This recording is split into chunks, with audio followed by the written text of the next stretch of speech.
cek memang betul ada laporan pengaduan dimaksud diterima oleh KPK dan tentu berikutnya kami segera tindak lanjuti. Dilaporkan ke KPK, Ganjar bantah terima suap lebih dari 100 miliar rupiah. Capres Ganjar Pranowo dilaporkan ke KPK oleh Indonesia Police Watch atau IPW terkait dugaan penerimaan gratifikasi. Pihak lain yang dilaporkan yakni Direktur Utama Bank Jateng periode 2014-2023, Supriyatno. Ganjar Pranowo membantah terlibat dugaan suap dan gratifikasi di lingkungan Bank Pembangunan Daerah BPD Jawa Tengah. Ganjar mengatakan tidak pernah menerima pemberian atau gratifikasi dari yang dituduhkan itu. Sementara TPN Ganjar Mahfud Ciko Hakim menilai laporan tersebut syarat muatan politis karena terkesan dipaksakan karena tidak sesuai dengan tugas dan fungsi IPW. Ciko menganggap laporan itu sebagai serangan balik atas sikap Ganjar sebagai orang pertama yang mendorong wacana hak angket dugaan kecurangan pemilu di DPR.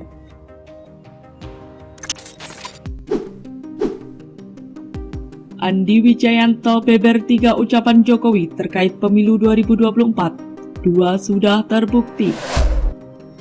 Andi Wijayanto sebelumnya membeberkan 3 ucapan Presiden Jokowi terkait pemilu 2024. TPN Ganjar Mahfud ini menyebut 2 dari 3 ucapan Presiden Jokowi itu sudah terbukti. Sedangkan 1 ucapannya lagi kini masih menunggu proses akhir penghitungan suara pemilu 2024. Sebelumnya, Andi Wijayanto pernah membeberkan 3 hal yang pernah disampaikan Presiden Jokowi kepadanya terkait pemilu 2024. Bahwa Prabowo pasti menang, PSI akan lolos ke DPR, dan suara PDIP turun di pemilu legislatif. Andi mengatakan ketiga hal itu disampaikan Jokowi 2 hari sebelum anak sulungnya Gibran Rakabuming Raka dideklarasikan sebagai cawapres Prabowo. Andi dikenal sebagai orang Jokowi sejak lama. Andi mengklaim tidak terlalu mempermasalahkan pernyataan Jokowi soal Prabowo akan menang dan PSI masuk parlemen. Namun, ia kaget dengan pernyataan Jokowi yang menyebut suara PDIP akan turun.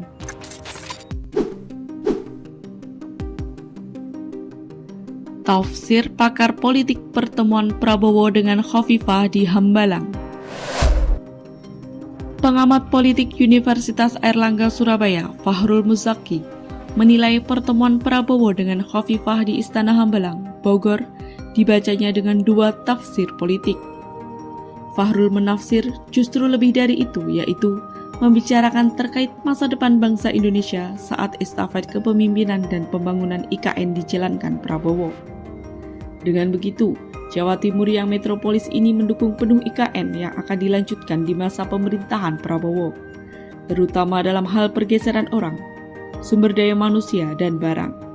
Terkait situasi dan kondisi dinamika geopolitik di Jawa Timur, menurutnya akan ada 2 opsi. Pertama, apakah lantas koalisi besar itu juga diterapkan penuh di Jawa Timur? Atau justru kemudian koalisi itu akan bertambah? Atau menggabungkan semua kekuatan yang tujuannya proses pembangunan Indonesia yang dituangkan dalam program kerja bisa dilaksanakan secara lancar dan mendapat dukungan dari masyarakat Jawa Timur secara keseluruhan. KPU Bantaeng koreksi perolehan PSI 3.862 suara menjadi 1.986 suara. KPU Bantaeng mengkoreksi perolehan suara PSI di pemilu 2024. Pasalnya, ada penggelembungan 1.876 suara di info pemilu. Komisi Divisi Humas dan Pengawasan KPU Bantaeng, Ahmad Makmur mengatakan, PSI tercatat mendapat 3.862 di info pemilu. Sementara data real formulir C1 yang dilakukan secara berjenjang hingga kabupaten, PSI mendapatkan 1.986 suara. Ahmad Makmur menegaskan jika masalah tersebut sudah disepakati bahwa berdasarkan formulir D hasil tingkat kabupaten dan Sirekap yang menampilkan data formulir C1 hasil, jadi data yang benar hanya 1.986 suara. Ahmad Makmur mengatakan pihaknya sudah menyampaikan soal tersebut ke KPU Sulawesi Selatan. Hal tersebut juga sudah diperlihatkan kepada saksi untuk pembuktian realnya sesuai fakta di lapangan, dan juga diperiksa langsung oleh Bawaslu Sulawesi Selatan saat rekapitulasi suara tingkat provinsi.